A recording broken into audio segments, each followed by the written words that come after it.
नमस्कार। आप सभी का चरक उद्घोष चैनल में एक बार फिर से स्वागत है। आज मैं आप सबसे बृहत्त्रयी के विषय में थोड़ी सी चर्चा करूंगी, क्योंकि हम चरक संहिता को क्रम से प्रारंभ करें उससे पहले हमें कुछ थोड़ी सी जानकारी आयुर्वेद के विषय में और होनी चाहिए। इसी में सबसे महत्वपूर्ण बात है बृहत्त्रयी को जानना। अब जिस प्रकार से बृहत और त्रयी, इसमें दो शब्द आ रहे हैं। बृहत का जो अर्थ है वो होता है दृढ़ या विशाल। तो विशाल त्रयी या दृढ़ त्रयी, तो दृढ़ता से यहाँ पर विषय को रखा गया है। विशाल इसलिए कहा गया है क्योंकि ये बड़ी हैं, और अगर हम इसका थोड़ा सा इंग्लिश ट्रांसलेशन अगर आप चाहें तो इसका मतलब होता है कॉम्प्रिहेंसिव। तो ये जो 3 संहिताएं हैं, ये एक प्रकार से आयुर्वेद के मूलभूत ग्रंथ हैं, मोस्ट ऑथेंटिक टेक्स्ट जिनको हम कहते हैं, जहाँ से हमें आयुर्वेद के विषय में जितनी भी महत्वपूर्ण और आप्त जानकारी चाहिए होती है वो हमें प्राप्त होती है। तो बृहत्त्रयी का जो हम आज थोड़ा सा डिस्क्रिप्शन शॉर्ट में ही मैं आपको बृहत्त्रयी के बारे में बताऊंगी, जिनमें से सबसे पहले हम बात कर लेते हैं सुश्रुत संहिता की। हालांकि जब हम अर्वाचीन या अभी प्रेजेंटली बात करते हैं तो हमें जो सुश्रुत संहिता प्राप्त होती है अभी, वो थोड़ी सी चरक संहिता से नवीन प्रतीत होती है, लेकिन प्रारंभ में जो है लगभग दोनों का काल समान ही है। तो सुश्रुत संहिता जहाँ से आई, उसके भी सुश्रुत संहिता के भी कुछ स्तर हैं। जैसे पहला जो स्तर था वो था भगवान दिवोदास धन्वंतरी का। ये ही सुश्रुत संहिता के आदि देव हैं। तो यहाँ पर क्या है, आद्य या वृद्ध सुश्रुत। ये क्या है, ये आदि सुश्रुत या वृद्ध सुश्रुत जो है वो उपनिषद कालीन है, और यहाँ जो काल बताया गया है वो है 1000 से 1500 ईस्वी पूर्व, यानी कि 1000 to 1500 BC। दूसरा स्तर जो सुश्रुत संहिता में आया वृद्ध सुश्रुत के बाद में, वो था सुश्रुत। सुश्रुत जो है वो दूसरी शती में हुए। तीसरा स्तर जो आया वो था नागार्जुन का, जिन्होंने कि इसका प्रति संस्कार किया, जिसे आपने रिडैक्टर भी कहते हैं। और ऐसा भी माना जाता है कि ये जो सुश्रुत संहिता का उत्तर तंत्र है, मैं आगे बताती हूँ आपको, वो उत्तर तंत्र में जो अध्याय जोड़े गए वो संभवतः है नागार्जुन ने जोड़े। और उससे अगला स्तर जो आता है वो आता है चंद्रट का, जो 10वीं शताब्दी में हुए, जिन्होंने पाठ शुद्धि की। पाठ शुद्धि को आप थोड़ा इस प्रकार से समझ सकते हैं कि जहाँ पर व्याकरण की दृष्टि से कहीं शब्द को रिप्लेस करना हो, बदलना हो, या फिर कोई और अन्य अर्थ बताना हो, तो उसे भी पाठ शुद्धि कह सकते हैं, या अगर आप ट्रांसलेट करना चाहें तो उसको एक प्रकार की एडिटिंग कह सकते हैं। तो इस तरह वो 10वीं शताब्दी में आए। तो ये जो स्तर थे सुश्रुत संहिता के, इस प्रकार से हमको मिलते हैं। जो प्रमुख विषय है सुश्रुत संहिता में, ये जो धन्वंतरी संप्रदाय भी कहलाया, तो इस धन्वंतरी संप्रदाय में एक तो ये था कि ये शल्य प्रधान ग्रंथ बना, और ये शल्य प्रधान ग्रंथ में हमें बहुत सारी शल्य के विषय में जानकारी प्राप्त हुई। और ऐसा भी माना जाता है कि जो फादर ऑफ सर्जरी जिसे हम अगर कहें तो वो सुश्रुत माने जाते हैं। आज की भी जो सर्जरी है वो उन लोगों ने भी सुश्रुत संहिता से बहुत सारे विषयों को उठा के और फिर उसको डेवलप किया है, ऐसा माना जाता है। इसके अलावा सुश्रुत संहिता में पशु आयुर्वेद, वृक्ष आयुर्वेद, इस तरह से के भी विषय जो हैं वो हमें प्राप्त होते हैं। तो अपने आप में ये एक कंप्लीट कॉम्प्रिहेंसिव, जैसे मैंने आपको कहा।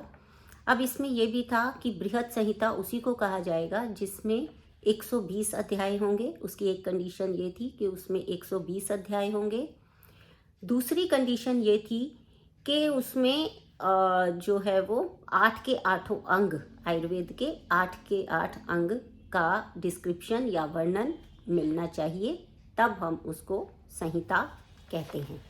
तो जिस प्रकार से मैंने आपको चरक संहिता के विषय विभाग के बारे में बताया था, उसी प्रकार से सुश्रुत का भी जो विषय विभाग है वो है कि सूत्र स्थान में इसमें 46 अध्याय हैं, निदान में 16 अध्याय हैं, शारीर में 10 अध्याय हैं, चिकित्सा में 40 हैं, कल्प में 8 हैं।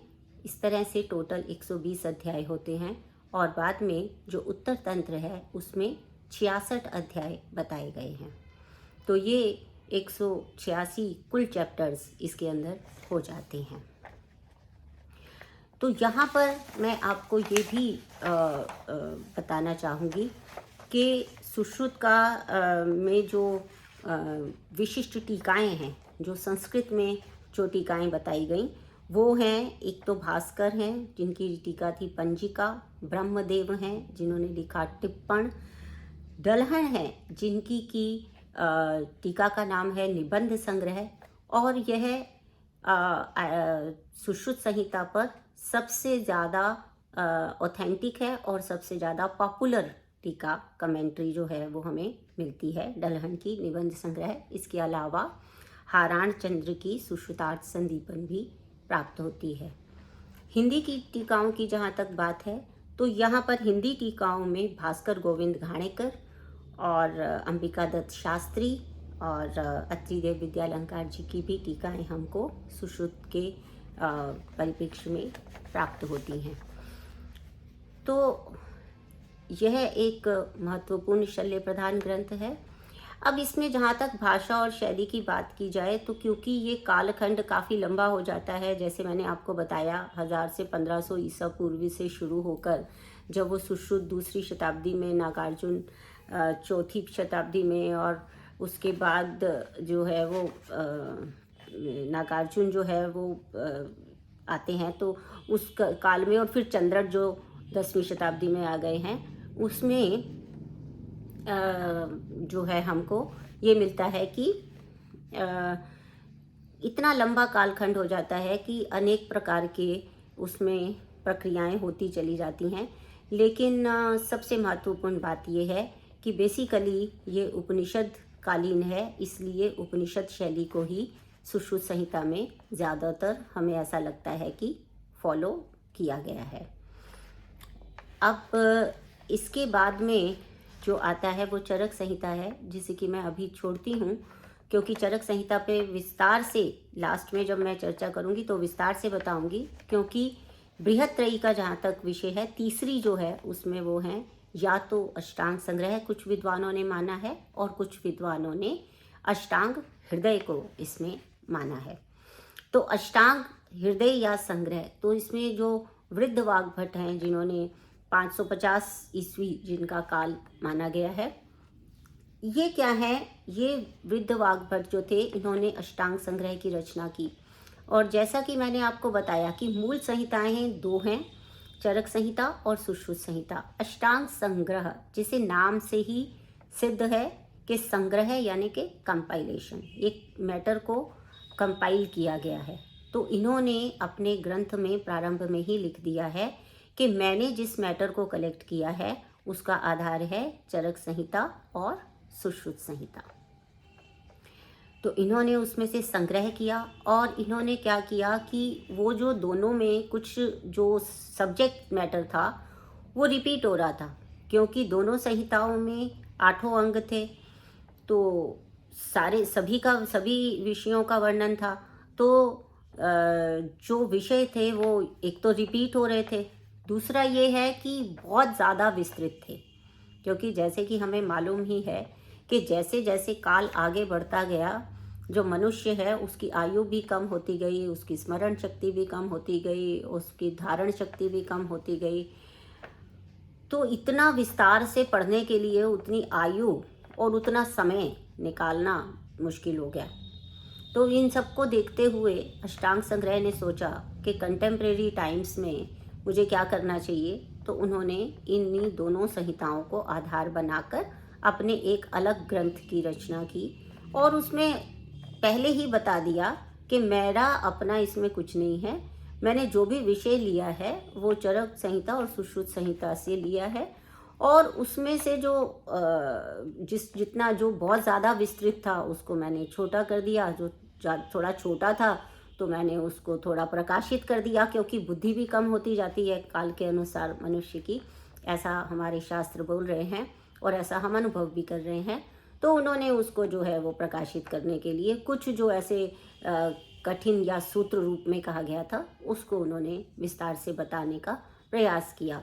तो अष्टांग संग्रह ने ये काम किया, और अष्टांग हृदय भी उनसे मिलता जुलता ही है, और ऐसा माना जाता है कि वाग्भट द्वितीय जो आए गुप्त काल में, उन्होंने बेसिकली इसकी जो है वो रचना की।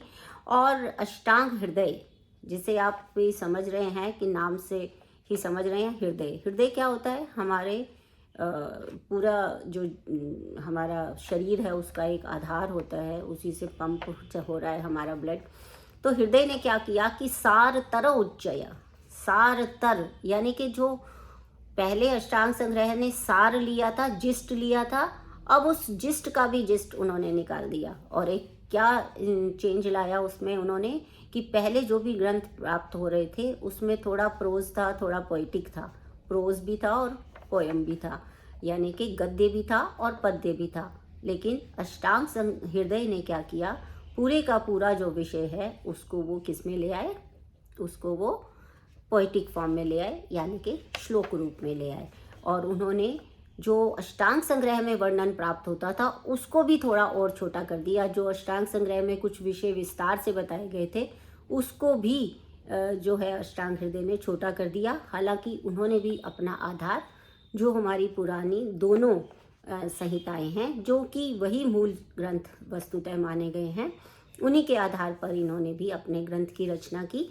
पर ये भी एक प्रकार का संग्रह ग्रंथ ही है, यानी कि इसमें भी जो पहले आए हुए हैं विषय उनका क्या था, एक तरह से कंपाइलेशन था, मगर शॉर्ट में कर दिया ताकि सबको, क्योंकि पोइटिक फॉर्म में होने का लाभ ये होता है कि उसके ऊपर ध्यान केंद्रित करना आसान होता है, उसको स्मरण करना, याद करना आसान होता है, और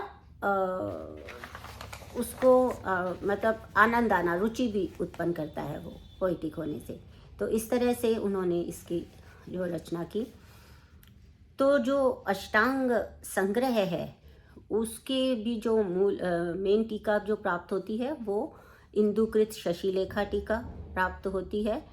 और जो अष्टांग हृदय है उस पर प्रमुख जो टीकाएं प्राप्त होती हैं, एक तो अरुण दत्त की सर्वांग सुंदरा, एक हेमाद्री की आयुर्वेद रसायन, इसके अलावा चंद्रनंदन की पदार्थ चंद्रिका भी प्राप्त होती है। हिंदी में लालचंद वैद्य जी की टीका प्राप्त होती है, अत्रिदेव गुप्त जी की टीका प्राप्त होती है, और अष्टांग संग्रह पर हिंदी की गोवर्धन शर्मा छांगानी जी की टीका प्राप्त होती है। तो टीका यानी कि कमेंट्री, जो मूल श्लोक है उसके ऊपर कमेंट्री करना। इन दोनों जो हमारी संहिताएं हैं इनमें से कुछ विद्वानों ने, जैसे मैंने आपको बताया, अष्टांग संग्रह ने बृहत्त्रयी में रखा है, अष्टांग संग्रह को रखा, और अन्य विद्वानों ने अष्टांग हृदय को रखा।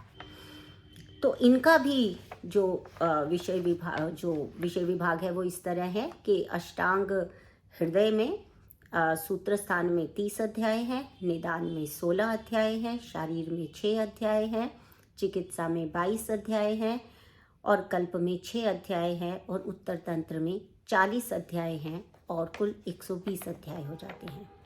अष्टांग संग्रह में जो सूत्र स्थान है उसमें 40 अध्याय है, निदान में 16 अध्याय है, शारीर में 12 अध्याय हैं, चिकित्सा में 24 अध्याय हैं, कल्प में 8 अध्याय हैं, और उत्तर तंत्र में 50 अध्याय हैं, और टोटल 150 अध्याय इसमें बताए गए हैं अष्टांग संग्रह में। यहाँ ये बात जानने योग्य है कि बृहत्त्रयी में चरक संहिता में ही विमान स्थान प्राप्त होता है, और अन्य जो 2 संहिताएं हैं उनमें विमान स्थान प्राप्त नहीं होता है, क्योंकि चरक संहिता का विषय विभाग मैं आपको पहले ही बता चुकी हूँ। लेकिन अब एज अ पार्ट ऑफ बृहत्त्रयी तो ये है कि चरक संहिता के भी जो स्तर हैं वो इस प्रकार है कि पहला जो स्तर था, मूल तंत्र जो लिखा गया था वो था अग्निवेश द्वारा, जिसका नाम था अग्निवेश तंत्र। ये भी 1000 ईसा पूर्व ही बताया गया है। ठीक है। इस तंत्र का फिर जब प्रति संस्कार हुआ, तो प्रति संस्कार जब किया गया तो वो किया गया शुंग या मौर्य काल में, यानी 2री या 3री शताब्दी में किया गया, चरक द्वारा किया गया। तब ये संहिता जो है वो चरक संहिता के रूप में पॉपुलर हुई। अब इसमें ये बताना चाहती हूँ कि अग्निवेश तंत्र पहले आने के बाद भी वो उतना ज़्यादा प्रचलित नहीं हुआ। उसका कारण था कि जो चरक थे वो, क्योंकि चरक जो शब्द बना वो चरैवेति से बना, यानी वो विचरण करते रहते थे। वो क्या थे, 2 प्रकार के ऋषि माने गए थे। एक तो स्थिर रहते थे और एक यायावर टाइप के होते थे, यानी कि जो प्रचारक होते थे। यायावर यानी कि वो जगह जगह जाकर प्रचार करते थे, जगह जगह जाकर बताते थे। तो उन्होंने जो है वो इसको बताना शुरू किया, जगह जगह जाकर बताना शुरू किया। तो अब जो प्रचारक होता है उसकी पुस्तक जल्दी पॉपुलर हो जाती है। तो इसलिए चरक संहिता जो है वो अग्निवेश तंत्र की अपेक्षा, एक तो शालीन होते थे। शालीन वो होते थे जो एक जगह पर रहते थे, वो ऋषि एक जगह पर रहते थे और पढ़ाते थे। तो लेकिन जो यायावर टाइप के होते थे, यानी कि जो प्रचारक की तरह के होते थे, वो चरक होते थे। चरक जो है उसके विषय में इतिहासकार, आप इतिहास की क्लास में आपको बताया जाएगा कि चरक जो है वो एक संप्रदाय के रूप में भी माना गया और एक व्यक्ति के रूप में भी माना गया। वो किस तरीके से माना गया ये सब आप इतिहास में पढ़ेंगे। लेकिन फ़िलहाल मैं यहाँ पर आपको ये बता रही हूँ कि ये प्रति संस्कार 2री या 3री शताब्दी में हुआ और चरक संहिता अस्तित्व में आई, यानी वो आ गई, धरातल पे आ गई। इसके बाद फिर क्या हुआ, 4ठी शती में क्या हुआ कि दृढ़बल आए 4ठी शताब्दी में, और उन्होंने इसका पूर्ण किया। कहाँ कहाँ पे, कहीं कहीं पे वो थोड़ी सी छिन्न हो गई थी, तो उसको उन्होंने पूरा किया, और वो पूर्ण भी किया और उसका फिर से एक बार प्रति संस्कार भी किया। प्रति संस्कार क्या होता है ये अभी मैं आपको विस्तार से बताती हूँ। पहले आप ये समझ लीजिए, इसमें एक बात और भी समझने की है कि जो गुप्त काल में ही, यानी कि 4ठी से 6ठी शताब्दी के बीच में ही चरक संहिता और सुश्रुत संहिता दोनों का ही प्रति संस्कार हुआ, और वाग्भट की जो रचनाएं आई, दोनों अष्टांग संग्रह और अष्टांग हृदय, वो भी इसी काल में ही आई। इसके बाद इसमें चरक संहिता में भी एक सिद्धि स्थान में एक श्लोक आया है। हालांकि वो श्लोक विक्षिप्त माना जाता है कि चक्रपाणी बोलते ने भी उसको ज़्यादा पुष्टि नहीं की, लेकिन उस श्लोक के हिसाब से चरक संहिता में भी एक उत्तर तंत्र था शायद, जो कि बाद में कालक्रम से कहीं में नष्ट हो गया, इसका ऐसा मिलता है।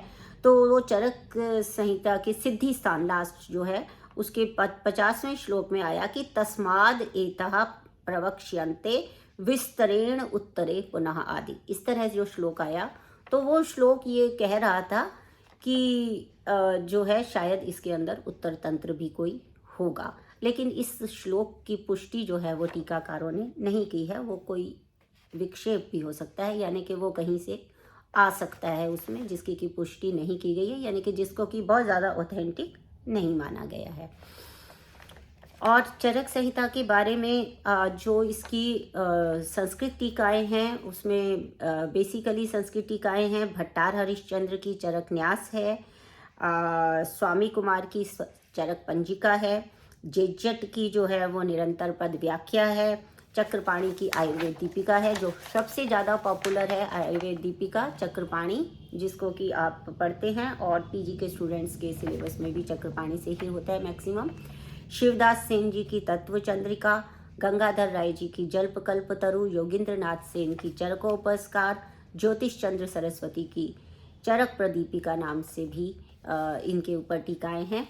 जहाँ तक हिंदी टीका की बात है तो इसमें काशीनाथ पांडे और गोरखनाथ चतुर्वेदी जी की, अत्रिदेव विद्यालंकार जी की और जयदेव विद्यालंकार जी की भी टीकाएँ उपलब्ध हैं इस समय में चरक में। अब आपको ये बताऊंगी कि चरक की विशेष रूप से चरक की जो भाषा शैली है उसके बारे में मैं थोड़ा सा आपको विस्तार से बताना चाहूँगी कि सबसे पहले जो हम देखते हैं वो ये है कि चरक की भाषा शैली उपनिषद कालीन प्रतीत होती है। जैसे मैंने पहले भी आपको बताया था कि एक तो इसकी चतुष्क योजना, दूसरा इसमें अपने शिष्य को अग्निवेश को सौम्य, हे सौम्य इस शब्द से भी बताया गया। तो जो सौम्य शब्द है वो भी हमारे उपनिषदों में आया। इसके अलावा कुछ ऐसे उदाहरण हैं जो कि चरक में दिए गए हैं। जैसे एक शकुनी का, पक्षी का उदाहरण है जो छांदोग्य उपनिषद में आया, जिसमें उन्होंने कहा कि पक्षी जो है वो पूरा अपनी जितना मर्जी उड़ ले वो पूरे आसमान में, तो भी वो अपनी छाया को जो है वो पार नहीं कर सकता है। उसी तरह से चरक संहिता में भी आया कि जिस तरह कोई भी रोग अगर जो होता है वो वात पित्त कफ से बाहर नहीं जा सकता है। तो इस तरह कुछ उदाहरण भी प्राप्त हुए जिससे ये पता चला कि ये उपनिषद कालीन जो है वो ग्रंथ है। उपनिषदों की भाषा भी इसी तरह की होती थी। और उपनिषदों में एक और विशेषता थी जिसमें कि वो लास्ट में संग्रह कर देते थे। जैसे पूरा चैप्टर बताने के बाद में वो बाद में बता देते थे कि अब इसका अंत में ये सार है। उसी तरीके की शैली को जो है वो चरक संहिता में अपनाया गया है। हमने देखा कि तत्र श्लोकाः करके आप जब आगे देखेंगे, चरक संहिता पढ़ेंगे तो आप देखेंगे कि चैप्टर के एंड में वो कहते हैं तत्र श्लोकाः। तो उन तत्र श्लोकाः के अंदर जो विषय आता है वो विषय, वो पूरा का पूरा विषय कौन सा है, पूरा का पूरा विषय उस चैप्टर में जो जो चीज़ें आई हैं वो एक तरह से उसको उपसंहार के रूप में, यानी निष्कर्ष के रूप में, कंक्लूजन के रूप में, जिस्ट के रूप में बता देता है कि भाई ये चीज़ें हमने इस चैप्टर में पढ़ी थी। तो ये वाली शैली भी जो है वो उपनिषद शैली से ही ली गई है, ऐसा प्रतीत होता है। इसके अलावा भी जैसे जैसे मैंने बताया कि कालखंड आगे बढ़ता रहता है तो कुछ चीज़ें जो हैं वो बौद्ध धर्म से भी इसमें आ गई, क्योंकि वो बुद्ध का काल भी लगभग वही था। तो अब बौद्ध से आए और कुछ क्या था कि पौराणिक कथाएं, पुराणों का भी कुछ इसमें वर्णन आगे आगे आके पुराणिक भी कथाएं होती चली गई। क्योंकि पौराणिक जब आयुर्वेद अवतरण है उसमें पौराणिक कथा है, व्याधि की जो उत्पत्ति हुई है उसमें पौराणिक कथा है। तो ये हमें लगता है कि पुराणों से भी इसके अंदर विषय जुड़ता चला गया, क्योंकि कालखंड ऐसा था ना, 1000 ईसा पूर्व, फिर उसके बाद दूसरी शताब्दी आ गई, फिर चौथी शताब्दी आ गई। तो उस समय में बौद्ध दर्शन भी काफ़ी प्रबल हो रहा था। तो कुछ ऐसे सिद्धांत थे जिन्हें कि मैं चरक संहिता को पूरा आगे विश्लेषण करते हुए, पढ़ाते हुए आपको बताऊंगी कि क्या क्या विषय जो है वो बौद्ध दर्शन से भी आए। क्षणभंगुरवाद को भी लिया गया, स्वभाव परमवाद को भी लिया गया। ये सारे वाद मैं अभी एक्सप्लेन नहीं कर रही हूँ, अभी तो हम सिर्फ बृहद त्रयी पे चर्चा कर रहे हैं। और उसमें विशेष रूप से अभी मैं आपको चरक की भाषा शैली और चरक के निर्माण स्तर की बात यहाँ पर आपको बता रही हूँ। उससे पहले आपको अभी ये रिडैक्टर, क्योंकि ये वर्ड जो है वो अभी न्यू सिलेबस में आप पढ़ते हैं कि रिडैक्टर्स के बारे में भी आपको पता होना चाहिए।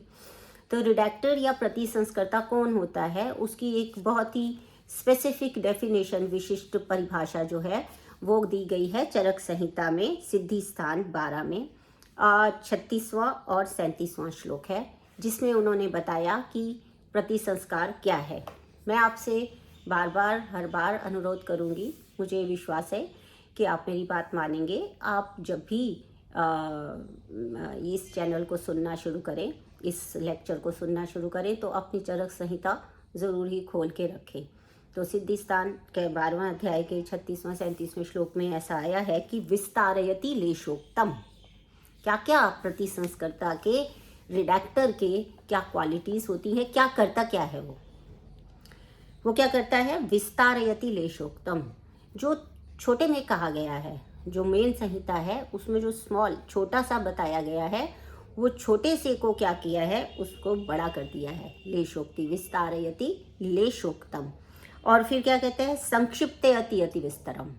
जो बहुत ज़्यादा एक्सप्लेन हो गया है कहीं, बहुत ज़्यादा एक्सप्लेन हो गया है कहीं पे, तो उसको उसने क्या कर दिया, थोड़ा सा शॉर्ट में बता दिया। संस्कर्ता कुरुते तंत्रम पुराणम च पुनर्नवम। इस तरह से वो क्या करता है कि जो पुराना ग्रंथ था ना, क्योंकि अब आप देख रहे हैं ना, पुराना ग्रंथ जो पहले ग्रंथ था उसमें जो छोटा था उसको तो बड़ा कर दिया, एक्सप्लेन कर दिया और एक्सप्लेन कर दिया। लेशोक्तम विस्तारयति, लेशोक्तम, लेश मतलब छोटा, जो थोड़ा सा बताया हुआ था, शॉर्ट में बताया गया था, उसकी डिस्क्रिप्शन दे दी। और दूसरा था विस्तारयति, जो संक्षिप्यति अति विस्तरम, जो बहुत ही विस्तार से बताया गया था, ज़्यादा ही विस्तार हो गया था, उसको क्या किया, थोड़ा सा शॉर्ट में बता दिया। तो वो क्या करता है, प्रतिसंस्कर्ता कुरुते, के तंत्र का क्या किया, पुराणम च पुनर्नवम, पुराने वाले को नया कर दिया, जिसको हम क्या कहते हैं, रिपेयर भी कहते हैं एक तरीके से, है ना, रिकंस्ट्रक्शन, जीर्णोद्धार, ठीक है ना, ये हम उसको कहते हैं। तो एक तरह से वो पूरा तंत्र ही नया हो जाता है एक तरह से, क्योंकि पहले वाला छोटे से बड़ा, बड़े का छोटा, और फिर उसके अंदर वो अपनी बात भी कहता है। तो इसको हम कहते हैं प्रतिसंस्कार या रिडैक्टर। तो सुश्रुत संहिता के रिडैक्टर जो थे वो कहते नागार्जुन, और अग्निवेश तंत्र के जो रिडैक्टर थे वो थे चरक और दृढ़बल, है ना। इस तरह से हमें इसको समझना चाहिए। तो इसमें क्या हुआ, जो चरक संहिता जिस स्वरूप में प्राप्त हुई, कैसे भाषा शैली बदलती गई, वो एक विशिष्ट प्रकार से, जो 3 स्तर थे, बेसिकली ये जो 3 स्तर थे, इन तीनों स्तरों पर अलग अलग तरीके से चरक संहिता पर काम हुआ। देखिए पहला जो स्तर आ रहा है उसमें क्या था कि जो पुनर्वसु आत्रेय हैं, पुनर्वसु आत्रेय ने अपने 6 शिष्यों को वो ज्ञान दे रहे हैं। वो 6 शिष्य कौन से थे, ये हम आयुर्वेद अवतरण, जो नेक्स्ट व्याख्यान इसके बाद आने वाला है जो आपके सामने, उसमें हम आयुर्वेद अवतरण के विषय में बात करेंगे। तो वहाँ पर हम अग्निवेश के अन्य 5 साथियों को भी बताएंगे कि वो कौन कौन हैं और क्या क्या है। मैं अभी विषय से हटना नहीं चाहती, मैं चाहती हूँ कि जिस भी विषय पे हम बात कर रहे हों, जैसे आज हम बृहत्त्रयी पे बात कर रहे हैं और उनकी विशेष रूप से भाषा शैली, इन सब पे बात कर रहे हैं, तो संक्षेप में बाकी दोनों को बताया मैंने। चरक को इसलिए विस्तार से बता रही हूँ क्योंकि चरक संहिता ही इन व्याख्यानों में हम बेसिकली पढ़ने जा रहे हैं। तो इसमें क्या है कि इसके अंदर एक विशिष्ट प्रक्रिया थी, कि जैसे एक प्रक्रिया थी जिसका नाम है आवापोद्वाप प्रक्रिया। आपको थोड़ा, जो नए बच्चे हैं, जो फर्स्ट ईयर के बच्चे हैं, उन्हें थोड़ा सा कठिन लग सकता है, लेकिन आप धीरे धीरे, आप बड़े ध्यान से जब मेरी को सुनेंगे तो आपको पता चलेगा। जो पीजी के स्टूडेंट्स हैं वो शायद इसको ज़्यादा समझ पाएंगे। ये चरक संहिता चक्रपाणी आयुर्वेद दीपिका में जो उपोद्घात दे रखा है, उस उपोद्घात में ये वर्णन हमें मिलता है, जहाँ पे ये प्रक्रियाएं बताई गई हैं। एक प्रक्रिया थी आवापोद्वाप प्रक्रिया। आवापोद्वाप का मतलब ये होता है कि आवाप का जो बेसिकली आवाप का जो मीनिंग हमें मिलता है वो ये होता है कि उस शब्द को एक, जैसे अन्वय की एक प्रवृत्ति होती है कि जैसे हमने कोई शब्द सुना, ये शब्द की एक यात्रा है, एक अर्थ की यात्रा है।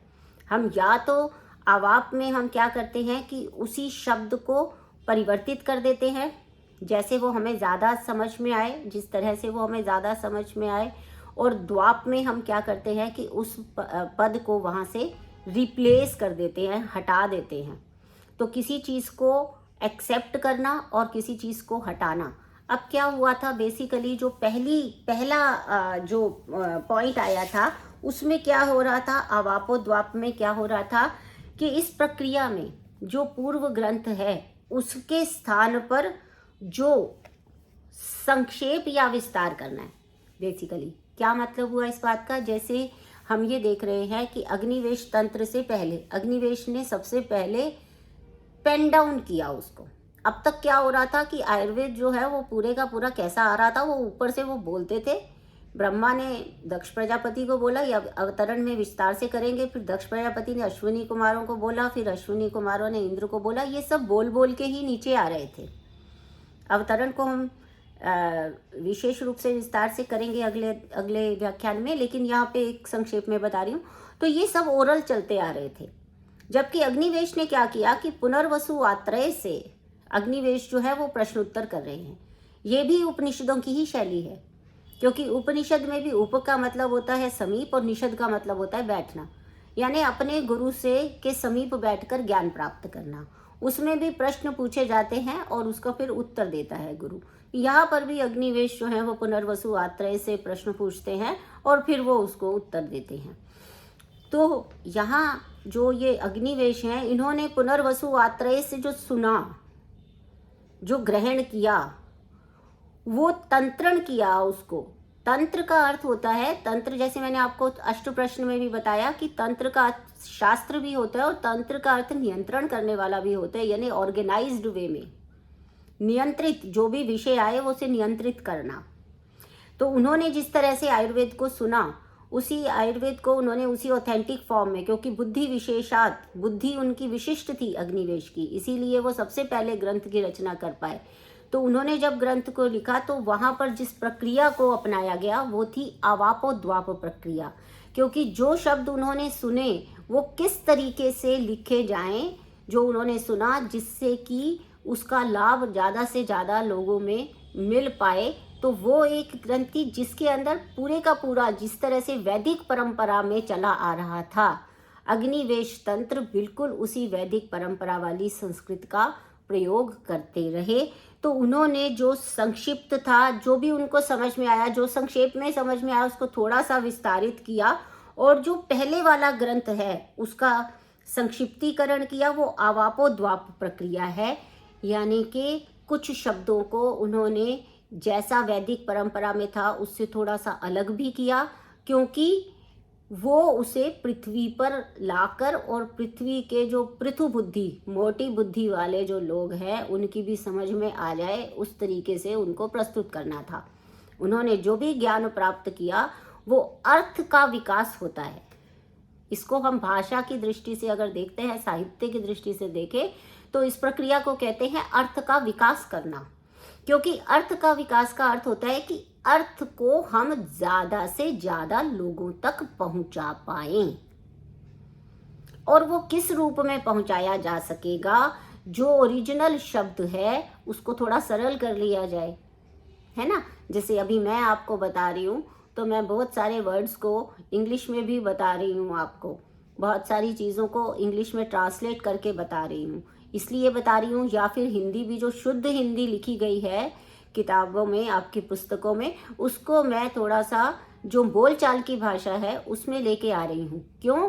क्योंकि मैं ये चाहती हूँ कि जो विषय है वो अधिक से अधिक बच्चों की समझ में आए, वो अधिक से अधिक विस्तार से समझ में आए, डिस्क्रिप्शन समझ में आए, ताकि आप उसको यूज़ कर सको। यही जो प्रक्रिया थी वो अग्निवेश ने अपनाई, और अग्निवेश तंत्र में इसी आवापोद्वाप प्रक्रिया को यूज़ किया गया कि जहाँ पर विस्तार की ज़रूरत है उसमें और ज़्यादा प्रश्न पूछकर उन्होंने अपने प्रश्नों से उन बहुत सारी चीज़ों को सॉल्व करने की कोशिश की है। हमने ये देखा ना, क्योंकि ये उपनिषद शब्द भी आया है चरक में, जब कल्पो उपनिषद, इस तरह से ये शब्द भी आया है।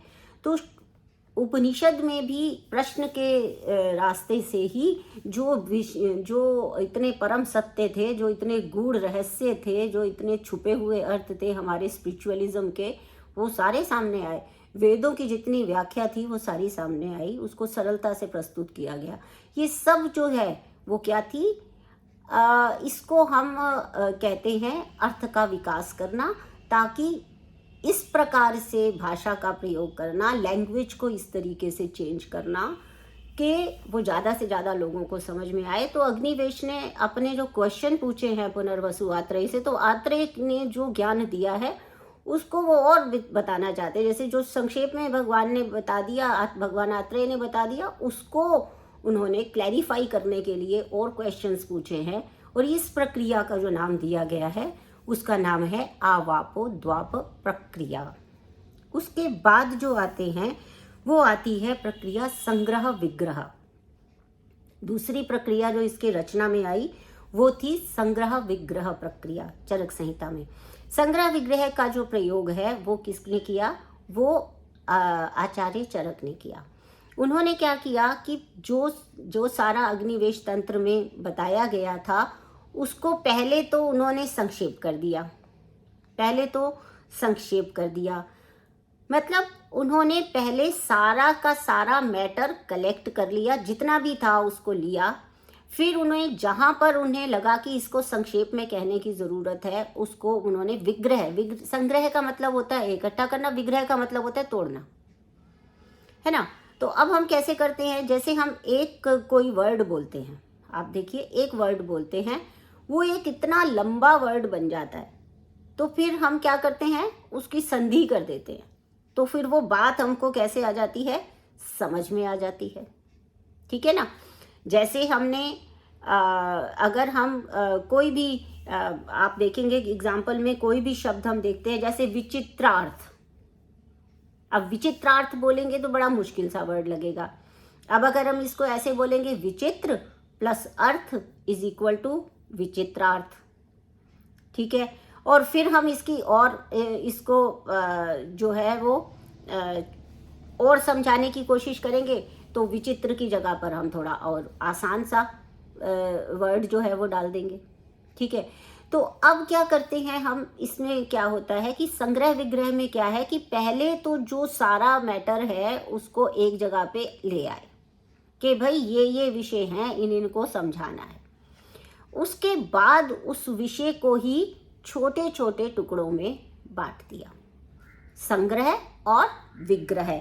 जैसे पूर्व ग्रंथ जो है वो संक्षेप में है, तो उसका अति विस्तार ना देते हुए उस पर विशदता से पूरा विस्तृत लेख बता दिया, उसको पूरा स्पेसिफाई कर दिया। जो पहले सूत्र रूप में प्राप्त हो रहा था उसकी पूरी की पूरी व्याख्या कर दी, और फिर उसको समझाने के लिए जब विस्तार दे दिया था, तो फिर उसको दोबारा से विस्तार में उसका विग्रह करेंगे, छोटे छोटे पार्ट्स में उसको समझा देंगे। जैसे हमें कोई एक चैप्टर पढ़ना होता है, तो एक तो ये होता है कि हम उसे पूरा का एक ओवरव्यू दे दें कि भाई ये इसमें है। उसके बाद हम उसके छोटे छोटे पार्ट्स करके उसको बांटते हैं, कि जैसे हम अब इसमें देखते हैं, जैसे हमने देखा औषध स्वस्थ निर्देश कल्पना रोग योजना। हमने औषधि के बारे में बताना है, हमें ये पता है हमें औषधि के बारे में बड़े विस्तार से बताना है। अब हमने औषधि को ही एक चतुष्क के रूप में लिया और फिर उसके अंदर 4 चैप्टर डाल दिए, विग्रह कर दिया। पहले संग्रह कर लिया, औषध के विषय में जितना भी वर्णन है, जो हम स्वास्थ्य की रक्षा के लिए यूज करना चाहते हैं, वो सारी औषधियों को हमने यहाँ एक जगह इकट्ठा कर लिया। अब पहले औषधियों को एकत्र कर लिया, फिर उसके बाद में हमने उसका विग्रह कर दिया, फिर हमने उसको 4 अध्यायों में बांट दिया। ये चरक संहिता में किया गया। तो ये वाला जो पार्ट जो चेंज आया, जो रचना कौशल था चरक में, ये जो चरक वाला पार्ट था, जो प्रतिसंस्कार था, ये संग्रह विग्रह प्रक्रिया में हुआ। अगला जो अगला स्टेप आया इसमें, वो था दृढ़बल का। दृढ़बल के लिए जो चरक संहिता में खुद में मूल श्लोक में आया है, दृढ़बल खुद ही लिख रहे हैं क्योंकि वो पार्ट दृढ़बल के द्वारा ही लिखा गया है। तो उन्होंने क्या किया? शिलोंच प्रक्रिया, तीसरी जो है वो कौन सी थी? शिलोंच प्रक्रिया। आई रिपीट, पहली थी आवापोद्वाप, जिसे अग्निवेश तंत्र में प्रयोग किया गया। दूसरी थी संग्रह विग्रह, जिसे चरक ने प्रयोग में लाया, चरक संहिता के समय में प्रयोग हुआ।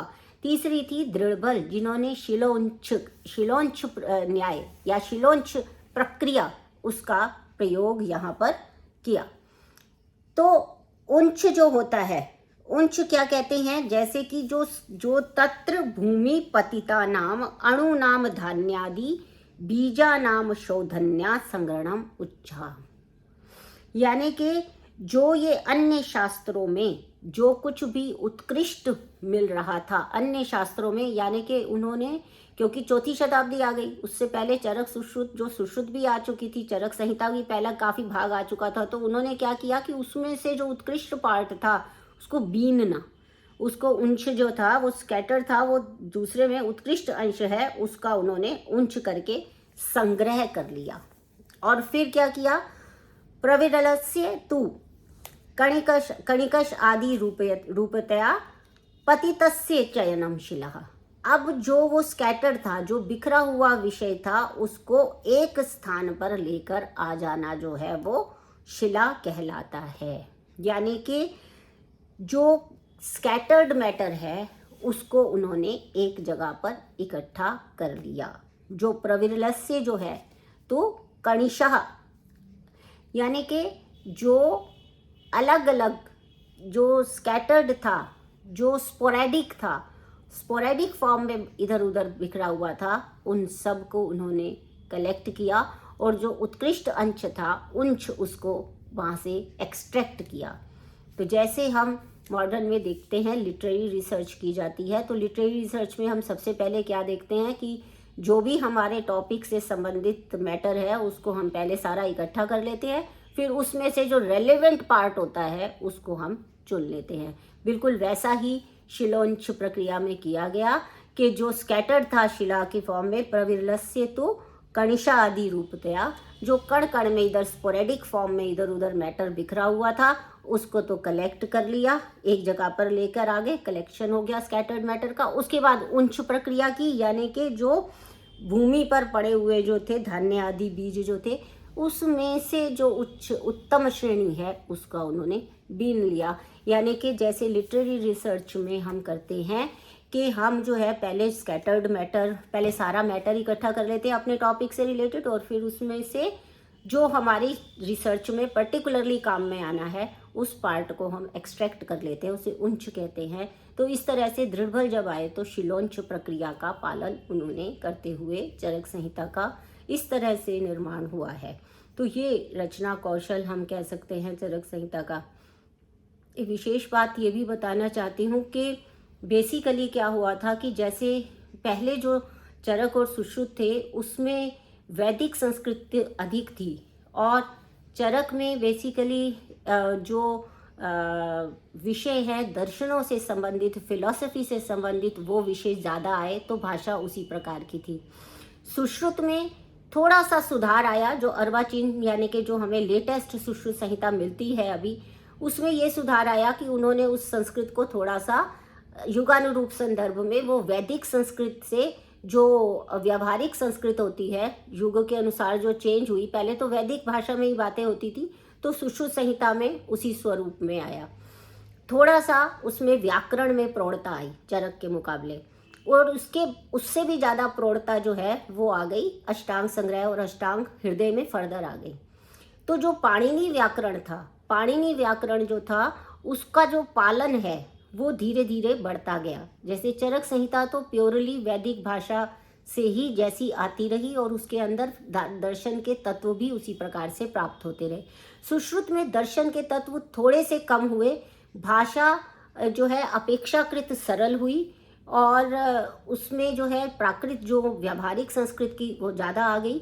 और जब अष्टांग हृदय अष्टांग संग्रह का समय आया तो भाषा में ये परिवर्तन हुआ कि उसमें पाणिनि व्याकरण जो है वो ज़्यादा आ गया और भाषा और सरल हो गई, अलंकारों का प्रयोग किया गया, ज़्यादा पोएटिक हो गई, ज़्यादा इंटरेस्टिंग हो गई और ज़्यादा टू द पॉइंट फोकस्ड हो गई, जिसको कि हम सीधा सीधा प्रयोग में ला सकते हैं। और बहुत ज़्यादा जो दार्शनिक विषय थे उनको उन्होंने युगानुरूप संदर्भ में या कंटेम्प्रेरी टाइम्स की डिमांड को देखते हुए उन्होंने वो चेंजेस लाए।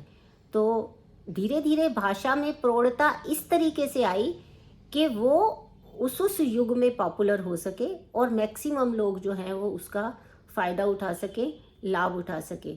और उसी तरीके का प्रयास जो है वो अभी तक लगातार चल रहा है। और मैं ऐसी आशा करती हूँ, विश्वास रखती हूँ कि हम आयुर्वेद को और अधिक सरल और व्यवहारिक भाषा में, लेकिन ऑथेंटिक, कोई ऐसा नहीं कि हम उसमें अपनी तरफ से कुछ ऐड कर देंगे, क्योंकि ये जो भी ज्ञान है ये वेदों से आया है और वेदों का ज्ञान जो है वो संदेह से रहित होता है, यानी उसमें कोई डाउट नहीं होता है। और ये एक ऐसा सत्य ज्ञान है जिसमें हम अपनी तरफ से कोई एडिशन नहीं करते हैं, जो केवल है, हम सत्कार्यवाद वाले लोग हैं, जो है केवल उसी की व्याख्या हम लोग करते हैं। तो इसी के साथ ही इस व्याख्यान को मैं अंत करती हूँ। जो भी आपके विषय हों, जो भी आप मेरे से पूछना चाहते हों, वो कमेंट बॉक्स में आप लिख देंगे। बहुत बहुत धन्यवाद।